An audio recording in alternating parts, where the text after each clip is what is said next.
Hey everyone, welcome back. Today, we're unpacking a deeply complex and honestly fascinating dynamic.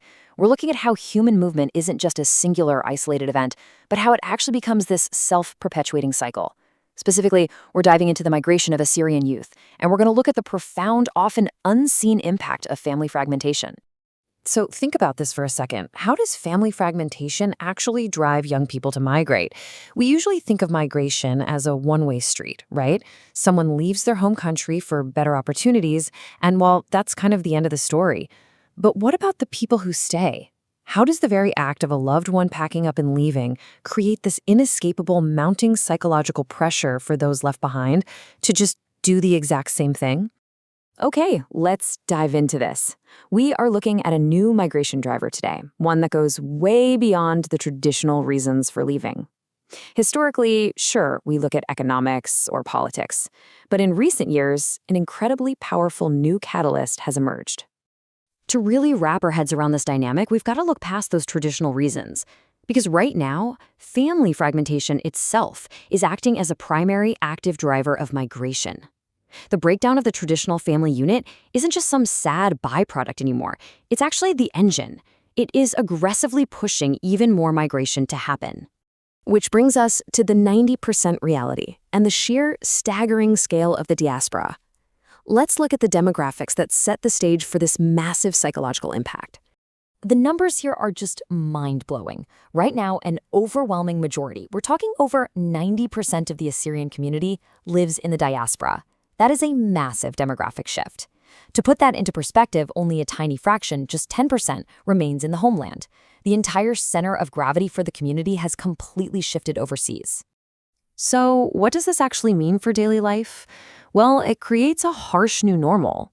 There is practically no family left in the homeland that doesn't have parents, siblings, or extended relatives living abroad.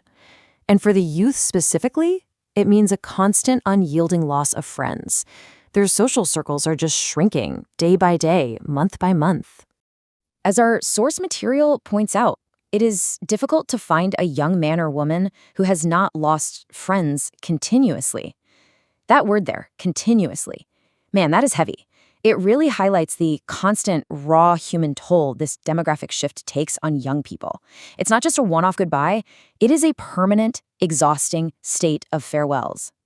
And that leads us to the emotional core of this whole thing, the empty holiday table and the total collapse of traditional social gatherings.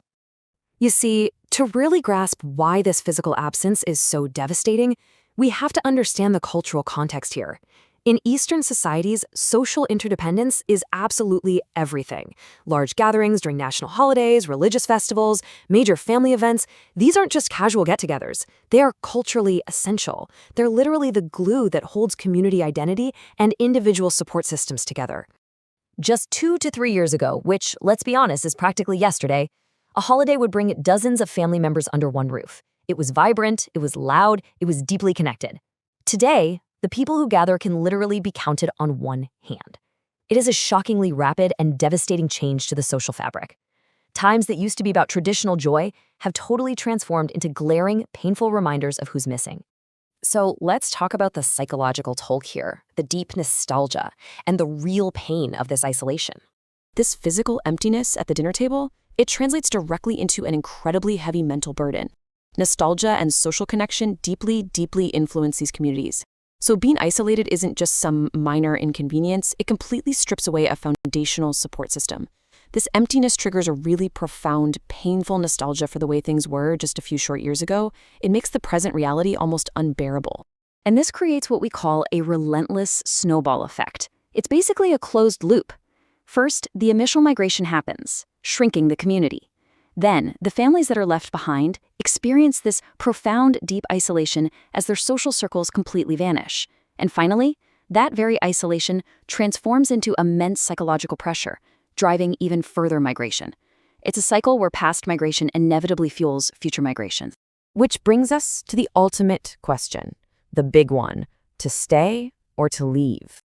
When young people look around and see only a handful of relatives where there literally used to be dozens, it raises this incredibly haunting question straight from our source text. What is the feasibility of their survival or the feasibility of their resistance? When your social and familial anchors are just completely gone, does resisting the urge to migrate even make sense anymore? It's an almost impossible choice, isn't it? Definitely something to really think about. Thanks for joining me to break this down today, and keep questioning the deeper layers of the world around you.